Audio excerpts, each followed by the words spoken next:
Hi YouTube, Darth here. This last week I've been playing with the PP-2000 and I've had a chance to get to know the weapon pretty well. I also played with this gun on the CTE to see if the changes to visual recoil, suppression, and environment made a significant difference with this weapon. Short story, they did not make much of a difference. So, should you be using the PP-2000? Yes or no? No. There's no beating around the bush this week. The PP-2000 is a weapon that I can't recommend. I almost want to like this gun because there are a number of features that I found to be pretty exceptional. At 45 rounds in the magazine, the PP-2000 carries a good load of ammunition. You can kill 2 or even 3 enemies and still have plenty of rounds left over. Even though it has the worst reload time among the PDWs, which at 2.55 seconds is still not that long, it's really not a factor. The first shot recoil of this weapon is only 1.6. That means that the bullets following up your first are going to remain pretty on target. Combine this with a low overall recoil and this gun's very accurate. The spread per shot increase is the lowest of all the PDWs at 0.085. In combination with everything else, this means that you can lay on the trigger for extended periods of time and still come up with kills from this laser firing PDW. Being a PDW, the hipfire is actually quite good even without a laser and even while on the move. So ultimately there are some serious detractions to this weapon which put it in the no-go territory. First and foremost, this gun has the second lowest time to kill of all the PDWs. Its damage model is 25 max, 12.1 min damage. This means that at ranges beyond 60 meters, you're going to have to put 9 bullets into your target to kill them. Even at close range, this is still a lower time to kill than even mid-rate RPM assault rifles like the M416. At the root of the low time to kill problem is the gun's low rounds per minute. The PP-2000 fires at only 650 rounds per minute. This is the second lowest of all the PDWs and makes it one of the slowest firing weapons in the game. On the flip side, this makes it extremely controllable. As a PDW, the PP-2000 is in a class of weapons that generally has a slower bullet velocity. The PP-2000 is no exception, and it has a bullet velocity of only 400 meters per second. This makes using the great recoil somewhat difficult beyond close range, as you're going to have to lead your targets. The PP-2000 ends up being in this strange place for a PDW, where it's not very good at close range and it's okay at mid-range. This puts it up against the mid-range weapons, and if you're playing the mid-range, you should be considering a carbine instead of a PDW. Or, at the very least, instead of this PDW. On the other hand, if you're confident of your ability to get 2 headshots in a row as long as you have an exceptionally accurate weapon, the PP-2000 might be for you as it's a laser gun. But one thing that's as true about this weapon as it is of all the PDWs is that I think its potential is somewhat limited by the fact that the player has to decide between this and the carbines. I'm still not really sure why the Battlefield 4 developers chose to reverse the Battlefield 3 model. In Battlefield 3, the PDWs were available to all the classes, and the carbines were limited to the Engineer class. As I said, in Battlefield 4, this is now the opposite. Because the PP-2000 is a strange PDW that wants to be a mid-range weapon, it simply gets outclassed. Ultimately, the PP-2000 sits in the strange gray area of not being a high enough time to kill to compete at close range, and not really bringing anything special at medium range. The PP-2000 is probably the easiest gun to control that I've done on Yes or No. Its low RPM combined with a low bullet spread and a minimal recoil in any direction means that the PP-2000 is a very accurate weapon. Of course, that low bullet velocity means that targets at long range are still going to be somewhat harder to hit. This is because you're going to need to lead them more. But let's look at the recoil pattern for the PP-2000. It has a 0.24 upwards recoil and a 0.3 left and a 0.2 right.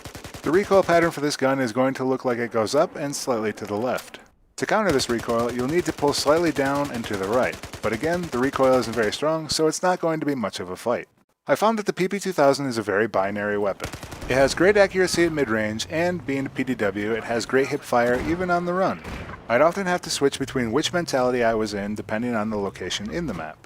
ADS at close range meant I was slower on the draw, and consequently meant I usually died. Alternatively, hip fire at range is just not something you ever want to do.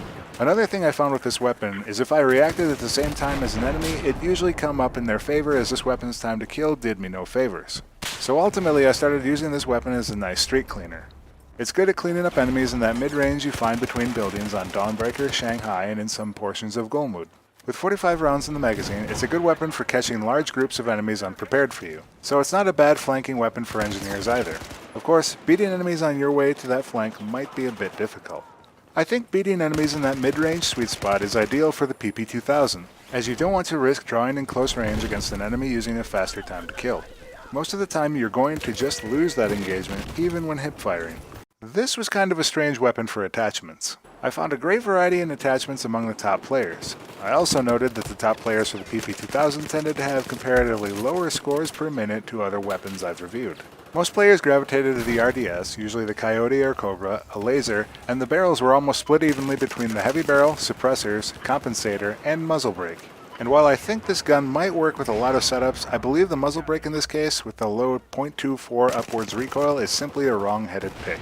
Ultimately, I broke with a lot of their choices and went in my own direction for my preferred PP-2000 setup. For the sight, I found the most luck with the PKA 3.4x magnification scope. This is one of the few times I've ever used more than a 1x magnification on any weapon.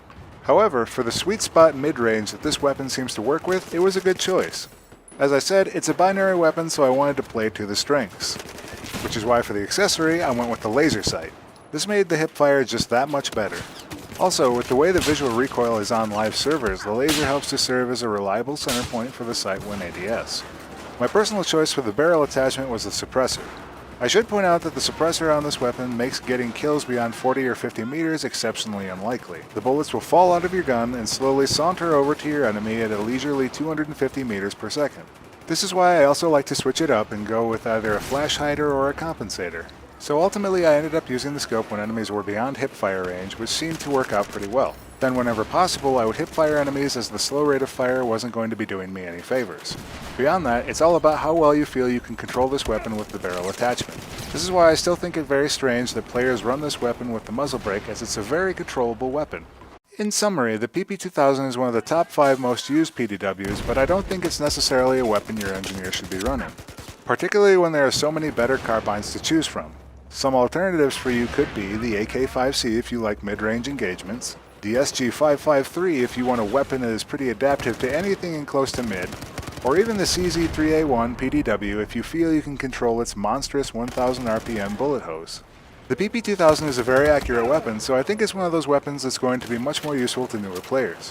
If you can control the more powerful weapons, I definitely recommend going with those over this weapon. By no means is the PP-2000 a bad weapon, it's just a few steps shy of being good.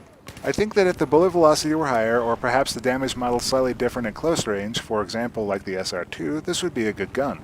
If you think I'm wrong about the PP-2000, or you think I've overlooked something, please mention in the comments below what tactics and strategy work best for you. Also, if you have a weapon you'd like to see on the next episode of Yes or No, please leave a comment below. Thanks for watching YouTube, and if you found this video helpful or insightful, please like the video.